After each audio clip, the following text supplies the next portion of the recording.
Evet, geri geldik. Bu sefer Nvidia sunumu. Selamlar herkese tekrar.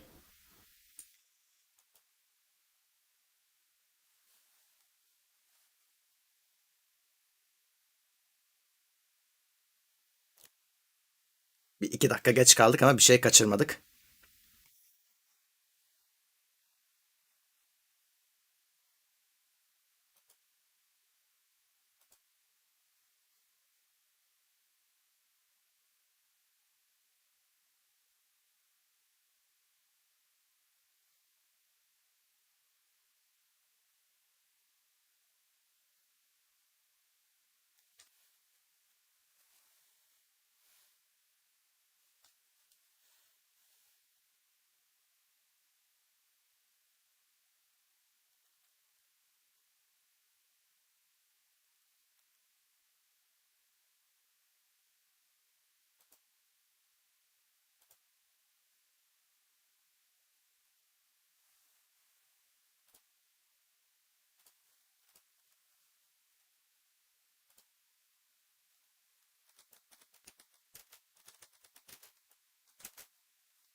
Evet.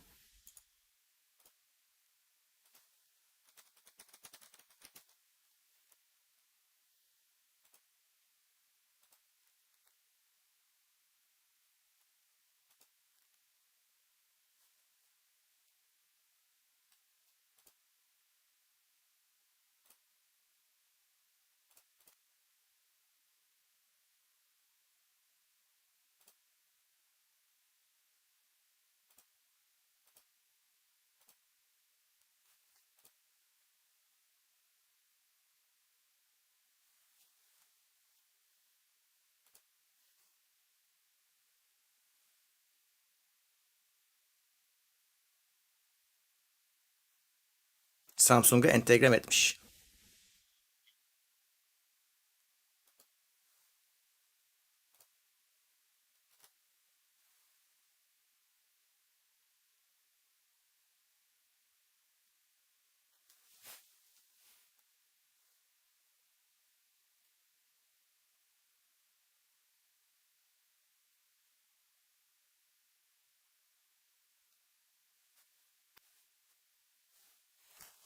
Hala bir şey yok bizi ilgilendiren.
Run by flesh-hungry infected and survivors.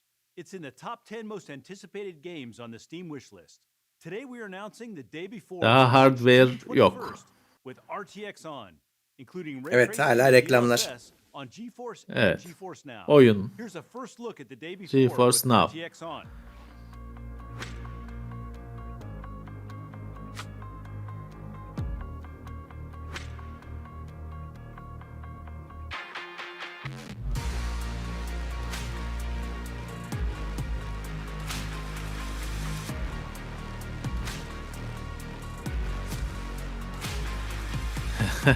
Division.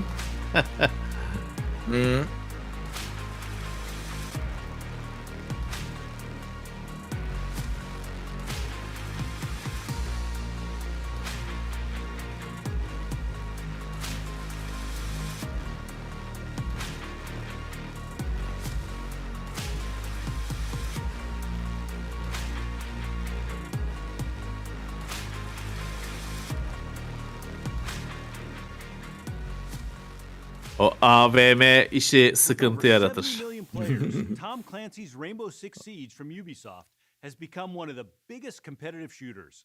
The next game in the series, Rainbow Six Extraction, gamers Rainbow will Six compete Extraction in a geliyor, tactical co-op FPS as they engage, contain, and eliminate the mysterious creatures known as the Archeans. Today we are Çeşit announcing zombi that modu. Rainbow Six Extraction, launching January 20th, will be RTX On featuring DLSS. And available on GeForce and Yine GeForce bravo, Now. şu Rainbow Here's a Six'e first kaç look at yıldır DLSS dayanıyor. in Rainbow Six Oyun Extraction. çok güzel canım ama bu Extraction başka bir şey.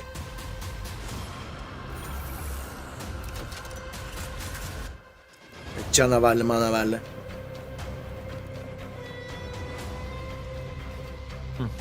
DLSS açık kapalı.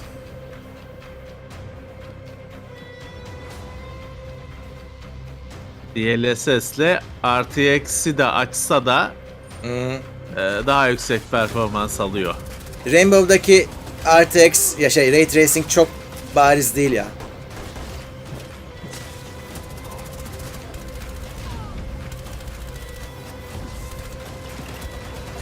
Ha, şimdi RTX şovu yapan oyunlarda tabi birazcık özel hazırlanıyor o bölümler. tabii. İşte Doom'daki aynalı zeminler falan. Which has been sealed off by UN and Russian military forces. Escape from Tarkov quickly became one of the top 10 most played competitive shooters. Last June, RTX gamers gained a competitive edge with Nvidia Reflex. We are extending our partnership with Battlestate Games to bring more performance with the addition of DLSS. Let's take a look. Escape from Tarkov. Bu da yine son zamanlarda yükselişe geçti tekrar. Yani bir adını biliyorum sadece. Bayağı güzel oyun ya. Ama işte biraz türü sevene dediğimizden. Türü sevene ise kötü de kötü oluyor. Öyle sıka sıka gidemiyorsun burada gösterdiği gibi. Oynamam o zaman.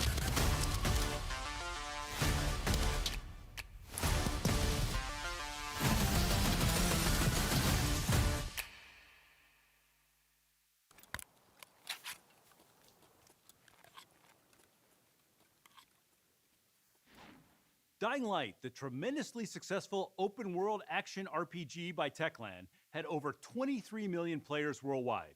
The highly anticipated sequel, Dying Light 2, will be launching February 4th with RTX On, featuring ray tracing and DLSS. It's available on both GeForce and GeForce Now. Here's an exclusive look at never-before-seen RTX On action.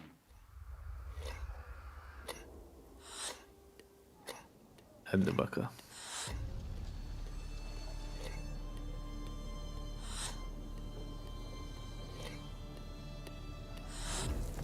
Bu oyunda Rainbow'a göre daha çok Ray Tracing efekti gözükebilir. Çünkü ıslatmışlar yerleri. Evet, yeri ıslatacaksın. Her yeri ıslatmışlar.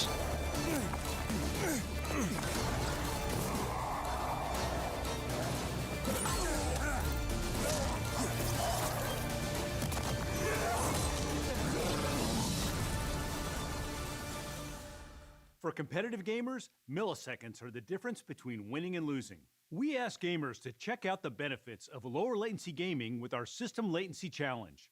Early results show up to 2 times aiming improvement, and this is why 8 of the top 10 Bu refleks shooters teknolojisi have integrated gecikmeyi NVIDIA engelliyor da mesela bir Türk oyuncusu zaten 50-60 ping ile bağlandığı için çok anlamı olamıyor. 20 million GeForce players compete Evet. with Reflex On each month. And the hardware Yani ecosystem continues to grow. lokal gecikmesi Evet. azalıyor ama Aynen. onun asıl büyük sorununu etkilemiyor. Evet. We now have over 50 Reflex mice and monitors from 16 partners. While reflex is critical for competitive matches, lower latency is important in any game, as it better connects the gamer and their physical actions to those in the game. Today we are announcing 7 more reflex games and extending reflex into new genres. These include 7 tane oyuna daha where you can eklemişler. steer with better precision in the world's premier God online of War racing var. simulator. Rainbow Six Extraction, where reflex has your six as you confront Archeans. And Sony's award-winning God of War. Beat the boss with better dodges and combos when it launches on PC on January 14th. Let's take a look. Ready yourself, boy.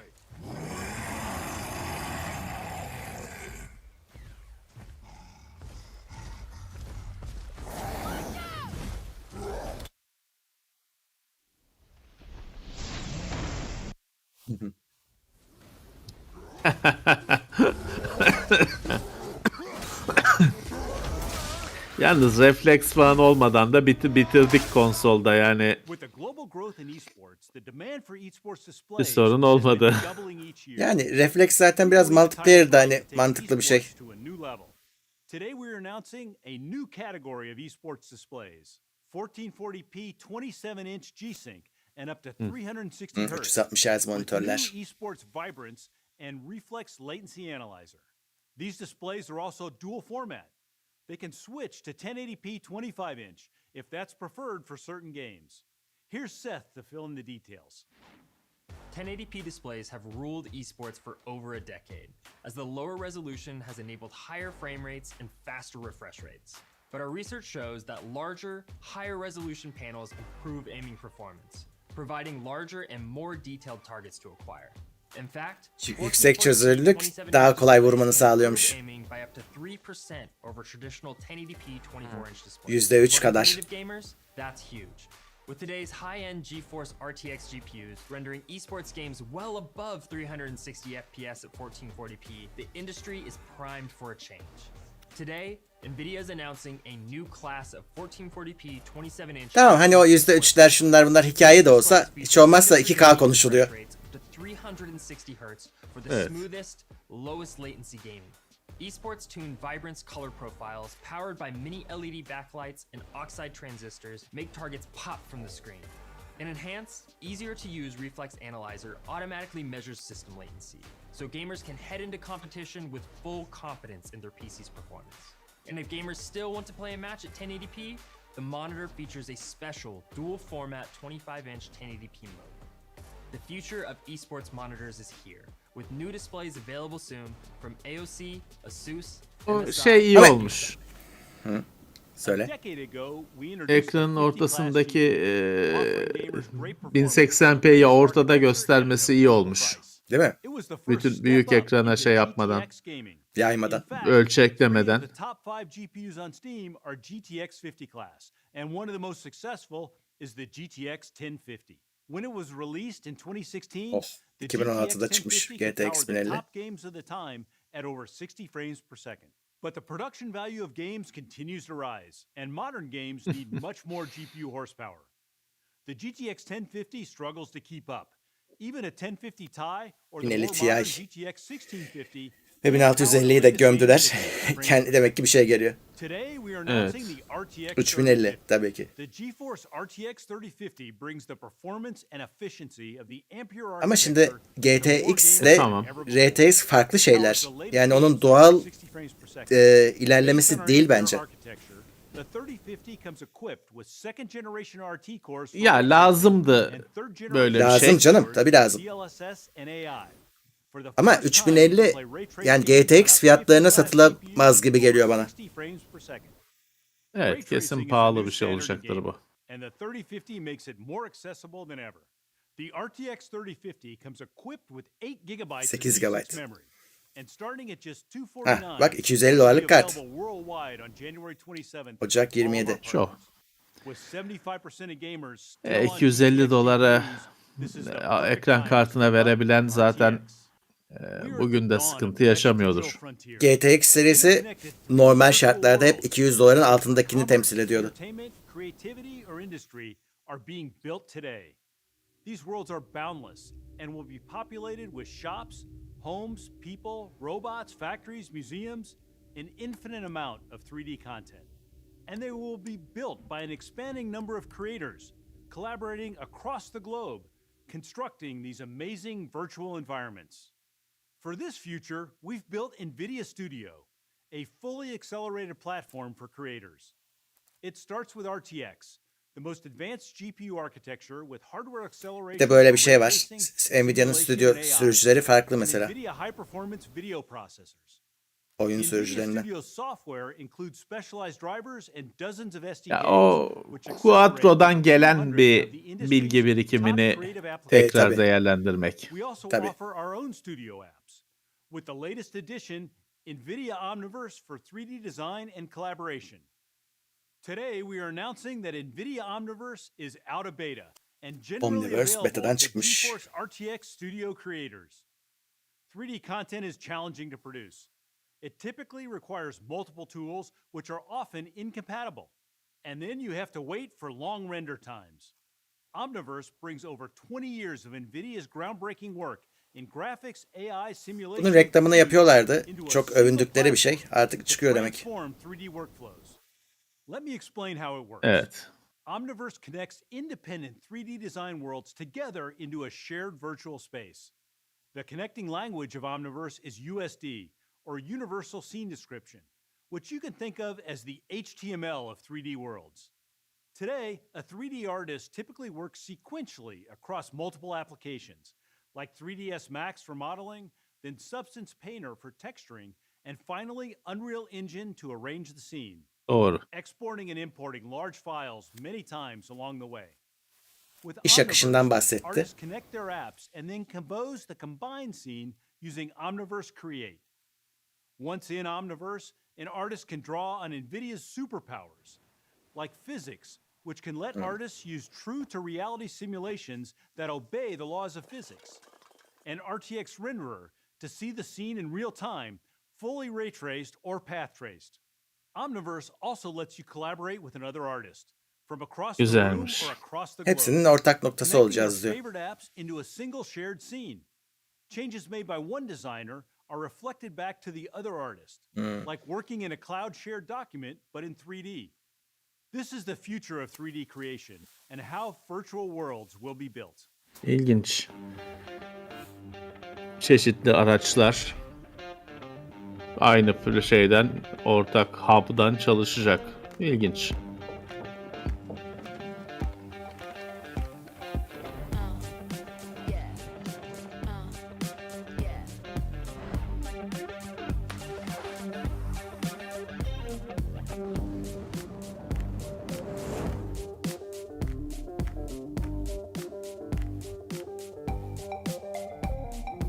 Did you know that white rhinos and black rhinos are both gray?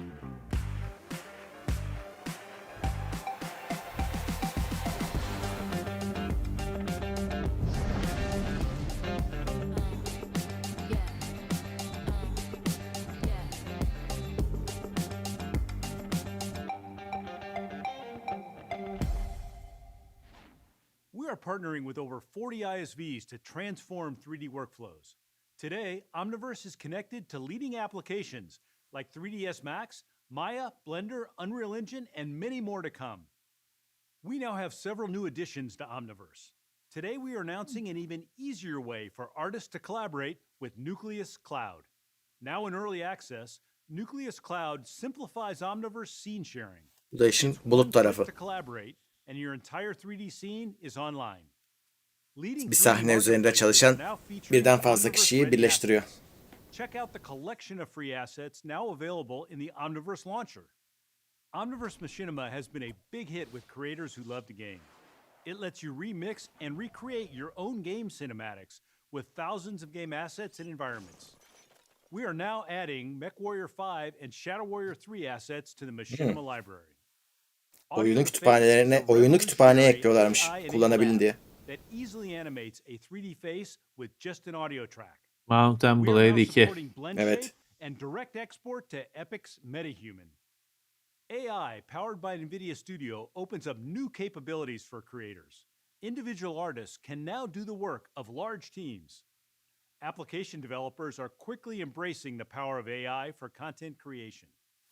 Adobe Lightroom adds AI to quickly create detailed masks around subjects. Topaz Labs Video Enhance AI uses AI to upscale videos retaining higher details than traditional upscaling algorithms. Videonun çözünürlüğünü Adobe 3D İyiymiş. upscale ediyor. Sampler uses AI to generate high-quality photoreal 3D materials from photographs. And Notch uses NVIDIA Maxine pose estimation to enable creators to drive a full-body rig with a single webcam. Webcam'den NVIDIA Studio also Hareket. features Evet. Canvas, Kinect. our application that instantly converts brushstrokes into photorealistic images. Today we are announcing a major update to the Canvas AI.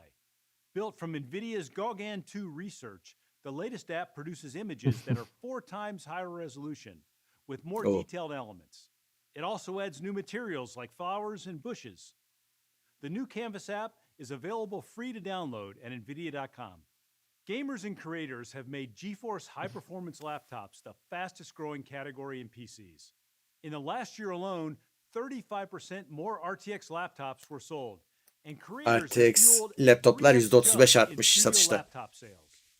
We are announcing over 160 Stüdyo olanlarda new 3 kat laptops, artmış. all built around our RTX 130-160 tane daha They yeni include laptop a wide geliyormuş. range of form factors, like dual screen, RTX easels, ile and convertibles. 30 serisi There are tabi. new 14-inch portable powerhouses and even more G-Sync and 14 1440p inçler. displays.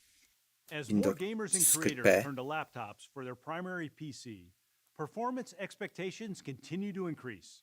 At the same time, they are demanding sleek form factors Yalnız and hiç longer battery life. hardware'den konuşmak yok. 2017, Yok, şu ana kadar yok. reimagine gaming laptop design Daha hala with an geçmişten bahsediyor. extreme focus on efficiency. We developed a system design approach that delivers high performance in thin gaming and studio laptops. We called it Max-Q. It has Mexico. fundamentally changed how laptops are built. With the help of AI, we optimize everything. The GPU, CPU, fans, display, board design, laptop construction, even optimal settings for games. Today, we are announcing the 4th generation Max-Q technology. Mexico'nun yeni Let versiyonu, me 4. show you what jenerasyon. we've done. Heh. On laptops, power is shared Heh, between the yeni bir şey. GPU and CPU.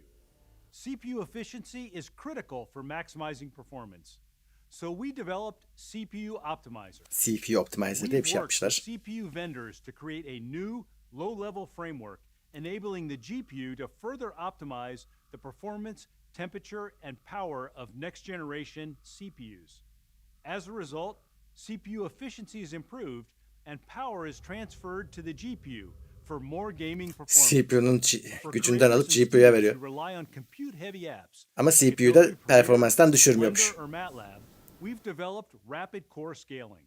It enables the GPU to sense the real-time demands of the application and use only the cores it needs. This frees up power that can be used to run the active cores at higher frequencies, delivering up to 3 times more performance for intensive creative work on the go. On top of the great Bu performance, CPU'ya nasıl laptop çalışacağını gamers söylüyor also hakikaten. want more battery life. Battery Boost 2.0 has been totally re-architected. Now, AI controls the whole platform, finding the optimal balance of GPU and CPU power usage, battery discharge, image quality, and frame rates, all in real time. The result is great playability on battery, with up to 70% more battery life. Muhtemelen Fourth generation of Max-Q pili yettirecek kadar grafiği canlı canlı Optimizer, kısıyordur. Rapid core scaling, and Battery Boost %70 diyor. 2.0 continues our commitment to bring thin, high-performance laptops to gamers and creators. Today, we are announcing the RTX 3080 Ti laptop GPU, bringing the flagship 80 Ti class of GPUs to laptops for the first time. 3080 Featuring Ti 16 gigabytes of the fastest masa GDDR6 şeyde ever laptopta. shipped in a laptop. 16 GB. Çok güzel de bu pek yanına yaklaşılacak gibi olmayacaktır. 2 böbrek etmez buna. $2500 diyor 1500. başlangıcı. RTX 70 family is our fastest growing class of laptop GPUs. Introducing the RTX Tamam. 3070 O zaman 3070 Ti It's alacaksın. 70% faster $1000 fark var. 2070 Super laptops and $1000. delivers 100 frames per second at 1440p. RTX 3070 Ti laptops start at Bu alınır. $1499. And laptops powered by both of these new GPUs will be available Şubat. starting February 1st. For creators looking for the best laptop for your work, we are also announcing new NVIDIA Studio laptops. With the latest RTX GPUs, these laptops are 7 times faster than the newest MacBook Pro 16 in 3D design. With RTX hardware accelerated ray tracing, AI, NVIDIA's high-performance video MacBook'la processors, kıyaslıyor. they are the perfect tool for any creator workflow. Together with NVIDIA Omniverse, studio laptops are ready to build the virtual worlds of the future. With over 100 studio laptop designs, there's a wide variety to meet every creator's needs. This includes ultra-portable 14-inch thin and light, perfect for remote workers or students like the new Razer Blade 14. Dual display laptops for video editors like the new Asus ZenBook Pro Duo. And the most powerful laptops for creators like the new MSI Creator Z17 featuring RTX 3080 Ti. En iyisini Let's see MSI what kapmış digital galiba. artist Jacob Norris can create in 48 hours with a Evet. powerful 3080 Ti laptop. Yalnız biz TI diyoruz, adam TI diyor. Fark ettin mi onu? Yani So my name is Jacob Norris. I'm a 3D environment artist working in games and films. Gaming does inspire a lot of the artwork that I create. Şimdi hikaye Games I'm anlatılacak bu playing kısımları. now, games I've played in the past. I actually get a lot of the inspiration for what I want to work on while I'm traveling. Having a laptop with me with a nice big screen, a nice powerful GPU that allows me to work in all the 3D programs I need just helps me to get my ideas out as they're coming to me. Nvidia reached out to me with the opportunity to test out this new laptop, the Razer Blade 17. I'm going to create a couple scenes with it. It's got a Nvidia GeForce Razer. RTX 3080 Ti in this thing, so it's going to be pretty powerful. All right, let's do it. Sweet. This is pretty sweet because actually I've got the entire scene open right now, which is a huge number of polygons. It's able to gördüğün gibi plot around mouse'la the scene kullanıyor. with no issues. Evet. And try to get some of Çünkü those rocks touchpad'le from bir the ciddi bir halt allow yapabilmek variables to mümkün get değil. into Omniverse, and we can get that texture loaded up on top of here. This is that same landscape scene, and I'm able to open it in Blender, make those changes to the landscape, bring it right back into Omniverse, and it's a seamless transition.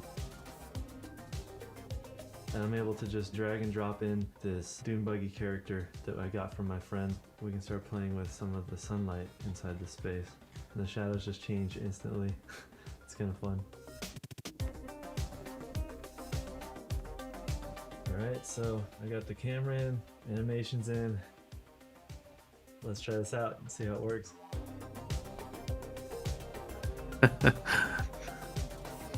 Yeah, that's really cool. I like that. Jacob, describe your overall experience with this laptop. I wish you had given this thing to me sooner. My life would have been way easier. We were able to easily render all this stuff, no problem, inside of Omniverse in such a short amount of time. I feel like I can go anywhere with it and still am able to produce the quality artwork that I could do at home. Yalnız o koltukta otururken mousepad ve mouse yanında koltuğun üstündeydi. O pek rahat bir çalışma düzeni değil yani. Evet, evet. Yani biraz zorlama olmuş This is zaten. over, right? I'm getting Evet. out of here. You guys figure it out. To recap, GFN delivers the ultimate cloud platform for PC gamers. Today, we are bringing more games, more devices, and more networks to the GFN ecosystem. RTX GeForce is now. the new standard, and the GeForce RTX 3050 makes it more accessible than ever. With 75% İşte of 3050 on GTX evet, GPUs, 3050 laptoplar için 3080 Ti laptops o kadar. are the fastest growing Bize bir şey PC yok. platform. Today Bize we yok. announced 160 new laptop designs. 3050 bize latest işte. laptop GPUs, the 3080 Ti and 3070 Ti. Ha, and our 3070 fourth Ti de var, generation evet. Max-Q technologies. We announced Nvidia Omniverse for 3D design 1500 dolar. is now 2500 generally dolar. available for GeForce RTX and studio creators. This Tabii is o the fiyatlar future bizim of için bir 3D şey ifade content etmiyor. creation. Burada ne olur Allah How bilir. virtual worlds will be built.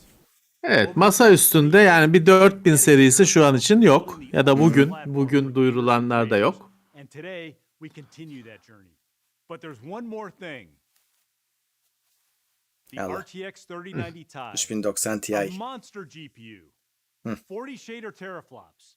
78 RT teraflops. 3090'ı kimse görmedi. Bir de onun Ti'yi çıktı. 24 gigabytes Evet. of 21 gigabytes Coin'ciler per şu an second çıldırdılar böyle, GPU, deliriyorlar. the fastest ever. The RTX 3090 Ti. 24 Our GB. next Acayip. GPU. Çok güzel Tune ama in later this month for more details. Now, let me hand it over to Ali Khani. Thanks, Jeff. I'm here to talk about autonomous vehicles. It's Vallahi. perhaps the most intense AI challenge, but it's also one with the greatest benefits to society. It will save lives, make roads less congested, and change the way billions of people move around the world.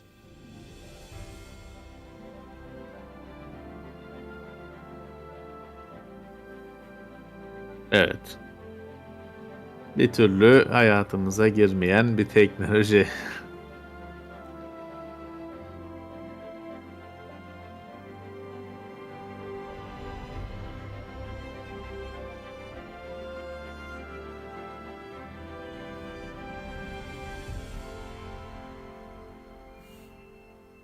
There are three core pillars of the machine learning pipeline being developed at Nvidia to create automated driving. İşte Nvidia'nın ama bu yüzü de var. Bu sunumlarda onu hatırlıyoruz. Evet. Ve o da Nvidia kendini çok iyi konumlandırıyor. High performance supercomputer that goes inside every vehicle. Second, there are AI models trained on our DGX servers in the cloud. And finally, a simulation platform is required, and we've built it on Omniverse. It's used both for synthetic data generation as well as to test and validate the AV system. This machine learning pipeline is never ending. Autonomous driving software will need to continuously develop and improve. New data will be collected and synthetically generated. Models will be retrained in the data center, then validated in simulation before new software is ultimately updated for use on the road. We've created this end-to-end automotive platform in modules so that our partners can use exactly what they need to speed time to market and build a product that can stay true to their brand. We have some partners that just buy our chips and core operating system while developing their own software applications. Other partners like Mercedes-Benz rely on us across this entire stack, from our self-driving software running on NVIDIA Drive computers in each car to training AI models in the cloud, synthetic data generation, vehicle validation, and testing of new features through simulation, which finally get pushed over the air into each Mercedes-Benz vehicle. Developing an autonomous vehicle requires an entirely new platform architecture and software development process. Both the hardware and software must be comprehensively tested and validated to ensure they can handle the harsh conditions of daily driving with the stringent safety and security needs of an automated vehicle. This is why NVIDIA has built and made open the Drive Hyperion platform, which specifies a high-performance computer and sensor architecture that meets the safety requirements of a fully autonomous vehicle. Today, we are in our 8th generation of Hyperion. It has been adopted by hundreds of automakers, truck makers, Tier 1s, and robotaxi companies. Hyperion 8 is designed with redundant drive-oriented computers, 12 state-of-the-art surround cameras, 9 radar, 12 ultrasonics, 1 front-facing LiDAR, and 3 interior sensing cameras. It's architected to be functionally safe, so that if one computer fails, there's a backup available to ensure that the autonomous vehicle can drive its passenger to a safe place. We have spent many years developing a data collection system with high-quality calibration and time synchronization in 4D so our partners can leverage NVIDIA's AV investment and focus their resources on their own AI application development. We have also defined Hyperion with our standard AGX form factor so that customers can design their autonomous Ya bu işin vehicles başından scale beri across Nvidia generations of their vehicles. With the angaje standard oldu form factor, an automotive OEM can go to otomobil production with a Drive konusuna. computer today and easily plug Pek in de bu kadar hardware da şey software olabilen yok. compatible Çünkü drive Nvidia'da computer tabii in the işlemci de var, grafik Today, I'm işlemcisi de pleased to var. announce that leading Grafik automotive yazılım tier one tarafı da var. suppliers Desay, Flex, Çok Quanta, rahat yani Zayo, and konumunda. ZF as Drive Hyperion 8 platform scaling partners. Together, these partners provide the automotive ecosystem with world-class tier one options who can manufacture production-ready Hyperion platforms with the highest levels of functional safety and security. We're very proud of these partnerships as they demonstrate how Hyperion 8 has quickly become the automotive industry's most open and adopted platform architecture, and you will see it start hitting production as early as this year. The transportation industry is going through a rapid transformation. This change started with a move from internal combustion engines to electric motors. Electric vehicles are not just better for the environment. Ya bence bu birazcık sektörel bir Öyle abi. bölüm. Bence bu hani CES şovunda bu kadar uzatmanın çok anlamı yok yani. Bu birazcık özel bir konu çünkü. Hem özel hem de hani dünyaya hitap ediyorsun. Biz öyle Yani bakıyoruz biraz, yani. Yani biraz önce God of War'lu Kratos'u gösteriyordun. Şimdi bilmem ne işte kendi giden arabanın filanca grafiğini gösteriyorsun. Yani biraz uzatılmış bu bölüm bence. Hani pek yeri değil bence. Evet, evet. Volvo established Polestar is bringing a storied heritage of safe driving into the modern era with electric vehicles that emphasize the joy of driving. Geçen seneydi galiba. AMD'de F1 sunumunda F1'e çok yer vermişti. Şey diye sponsor ya. O baymıştı içimizi. Bak bu sene hiç yok. AMD'de sırf teknoloji konuşuldu, geçildi. Ya ürün oldu mu konuşuyorsun. Ürün yoksa. Ama bu senin dediğin çok doğru bir şey ya şu anda. Bu başka sektör yani. Yani çok hani tabii ki genel olarak bahsedeceksin de çok uzatıldı. Hatta bu o kadar acayip bir şey ki bunun ayrı şovu olur. Evet. Companies can benefit from new business models that are software driven. Rather than selling a car and seeing it degrade once it's driven out of the dealership, the tech-based TOG'da var mı TOG'da? Nvidia teknolojisi. TOG ne yaptı acaba? Ya işte geç kalırsan partiye sen daha arabayı yapmaya çalışıyorsun. Adamlar o konuyu o level'ı aşmış. Kendi gidenini yapma falan derdinde. İşte geç kaldığında böyle. Sen bu noktaya geldiğinde onlar başka bir şey konuşuyor olacaklar. Evet. Over the last decade and accelerated by the pandemic, consumer shopping has dramatically shifted online, resulting in increased demand for trucking and last mile delivery. This trend is expected to continue, with projections starting at 170 billion packages being shipped in Trafikten fazla konuştu diyebilir miyiz? Keşke zaman tutsaydık. Evet. Keşke zaman tutsaydık. Hayır bir de konuşmuyor, okuyor. Ya kamyon krizi falan onlara girdik yani iyice. Evet evet. Kamyon değil, sürücü krizi. Sürücü krizi, kamyoncu krizi, dünyada Kamyoncu. olan bir şey. Ona çözüm de Dünyada işte olan bir şey şey. diyor. Boş verin diyor sürücüleri. Gelin otomatik olsun. Kendi gitsin. He?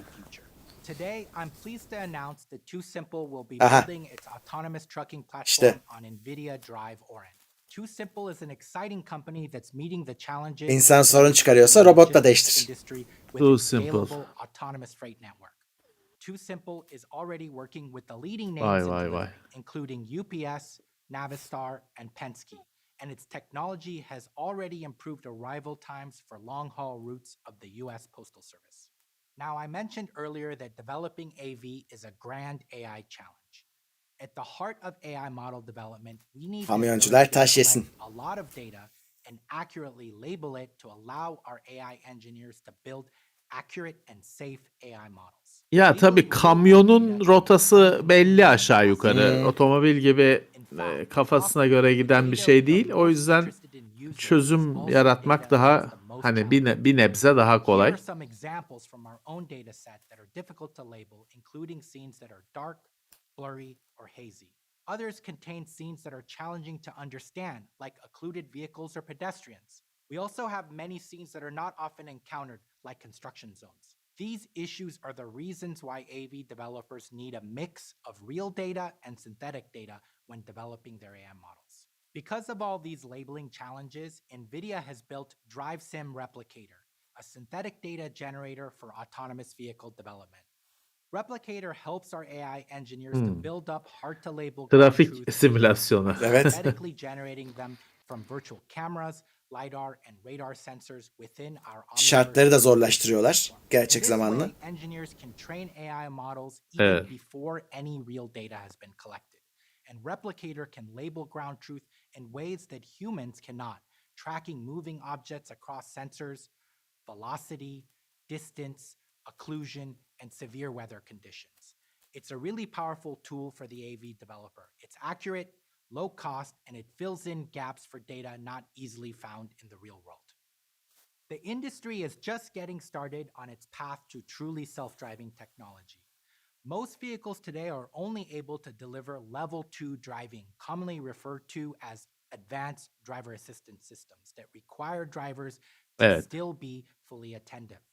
We are now starting to see Sürücüsüz cars gitmiyor classified hala. as level 3 Ama that allow sürücünün de drivers to take their eyes çok off tecrübeli the bir road kamyon and şoförü olması focus on gerekmeyecek driving. mesela ya da sürücü. Some companies are also developing level 4 and level Herhangi biri de 5 olabilir. solutions that will be truly self-driving, allowing the driver to become a passenger and even Şimdi sleep in kamyon the backseat. 40 ton, These 50 ton include orada autonomous herhangi last biri mile olursa delivery, hub-to-hub trucking, şey and olur, passenger felakete deliveries. The dönüşür. complexity of AV Ama software otomobilde development is ever increasing belki for daha all hani its müşahit pieces. durumunda Vehicles birisi olacak. targeted for higher levels of autonomy consume much more data as they're designed with more sensors, each with higher resolutions for better accuracy.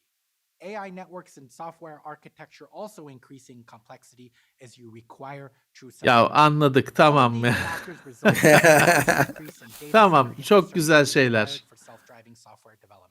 Companies investing in basic Bu L2 çok ya bu systems can have başarısız bir data sunum centers yani bu with just Nvidia'nın 1 or sunumu. 2,000 GPUs. And Evet. then we see some companies needing upwards of 25,000 GPUs when developing full self-driving Öf systems. öf öf. Now our strategy at Nvidia 25.000 is GPU unique. We help yapay our zekayı partners geliştirmek with için. computers Evet. and software in the car. We also help them with their infrastructure in the cloud. And when our partners align to our Drive Hyperion architecture, we can help them connect their platform in the car with their infrastructure in the cloud seamlessly. We believe the speed of an OEM's end-to-end autonomous driving software development flow is the most critical asset and differentiator. Software-defined vehicles will incorporate 2 key computers built with NVIDIA Drive Orin. So far today, I've talked about the computer for autonomous driving, the Drive Chauffeur, and how it is an AI-assisted driving platform that can handle both highway Şoför. and urban traffic with the utmost safety. Şoför. Using the architecture and sensor set of Drive Hyperion 8, Drive Chauffeur Bir de can muavin navigate var from şimdi address bak. to address. But there's another equally important Concierge. computer that is needed for a next Yardımcı, generation software defined muavin. vehicle, and we call it Drive Concierge. Hı. With Drive Concierge, vehicle occupants have access to intelligent services that are always on, using Nvidia Evet. Omniverse Avatar for real-time conversational AI. Heh, Arabanın içindekilerin eğlencesi. evet. Avatar. We leave now, we can avoid traffic on 880. Perfect. Drive me there. Activating autopilot. I'm ready to enjoy the ride, but it's a little warm in here. Should I roll down the windows or turn on the air conditioner? You know what? Pencereyi mi Open açayım the diyor. sunroof. Çok yakar şimdi klima. Evet. Omniverse Avatar connects speech AI, computer vision, natural language understanding, recommendation engines, and simulation. The technology of Omniverse Avatar enables Drive Concierge to serve as everyone's digital assistant, helping them with recommendations to make reservations, safely use mobile Çünkü devices, insanlara and arabayı provide alerts kullandırtmayınca with their adamı personal oyalamak GPS. gerekiyor bir Tabii, tabii. şekilde. It's personalized to each driver and passenger, giving every Abi o bir vehicle insanlıktır occupant ama. its own İnsanı boş bırakmaya gelmiyor. Hep iş Are there any vereceksin. important messages Yoksa sorun today? çıkar. There's one from Sorun Jensen. çıkıyor tabii. He asks, can you meet for dinner tomorrow? Great. Can you find me a Michelin star restaurant in Las Vegas? The first result is Nobu located at 3799 Las Herhalde Vegas şeyi de Boulevard. düşünmüşlerdir. Mesela bunu söyleyen bir çocuksa Nobu is onu chef to saymaması the lazım. US app. Çocuk kapıyı aç Yani, gideceğim dedi. Araba hareket ediyor. Camı aç dedi. His signature dish is black cod with miso. What wine goes well with that? Ya herhalde şey olacak zaten hani kimin komut vermeye yetkisi olacak, kimin olmayacak. Sounds like a winner. Olacak Are şey there olacaktır, reservations fark available for edecektir o. dinner tomorrow? There is availability for a party of 2 at 7:30 p.m. Perfect. Please book it. Can you respond to Jensen to let him know to meet us there tomorrow? Bize de lazım abi böyle son zamları takip edecek bir yapay zeka. Seni engelleyecek mesela. O işi açma diyecek. Send me. Drive Concierge also Rezervasyon needs to be yaptı tightly integrated hesapta. with Drive Chauffeur to provide high quality 360-degree 4D Yıllar önce visualization inside the bu vehicle. Siri ile Miri de yapıyorlardı şeylerde, sunumlarda. Ama ben gerçek hayatta yapanı görmedim henüz. Drive chauffeur and concierge Ya o take animasyon zaten hani gösterdiği de as an example, they can serve as böyle a olacak. valet Niyet o. out at the Niyet. entrance of your destination. Gönülden geçen o. Enable the Gönülde car olan to o. search for Ama a parking spot on its own. And then when you're ready to leave, you simply summon your Murat şimdi concierge onun o who will ask your rezervasyonu chauffeur to yapabilmesi drive için your car restoranın back. bir kere restoranda da bir From AI in sistem the olması car to lazım. AI in Tabii the tabii. O rezervasyonu Nvidia kabul is paving edecek. the way to safer O yüzden and more hani efficient transportation. her Now we're still in her the taraftan early stages of this exciting journey. yaşanması I can't gereken bir wait to see gelişme. what our partners develop Doğru. and deliver. Ama bir yerden başlanacak tabii ki. Yani Period. bir yerden Starting başlanması later lazım. this year. Yo şey için dedim. Yani telefoncular çoktan gösterdiler bunları olacak edecek diye hala olmadı. Olmadı tabii yani çok kullananı görmüyoruz. Olacak, gelişecek.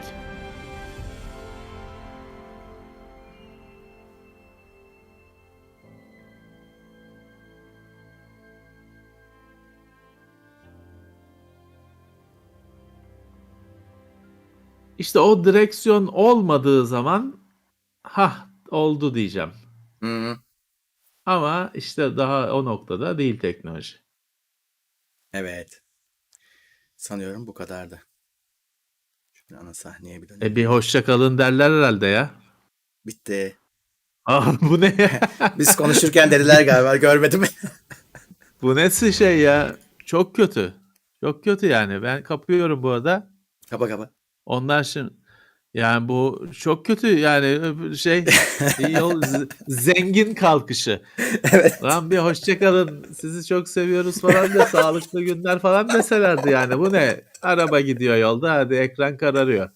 Çok kötü olmuş yani. Çok tamamıyla kötü olmuş bu Nvidia'nın şovu. Evet. Başarısız olmuş. Saatle araba muhabbeti onda da ekran kararıyor. Yani işte bazı kötü oyunlar olur. Sonunda şimdi Commodore zamanında falan Amiga zamanında sonunda hiçbir şey çıkmaz böyle oyunu bitirdiğinde. Başa döner. Evet. Onun gibi. Onun gibi oldu.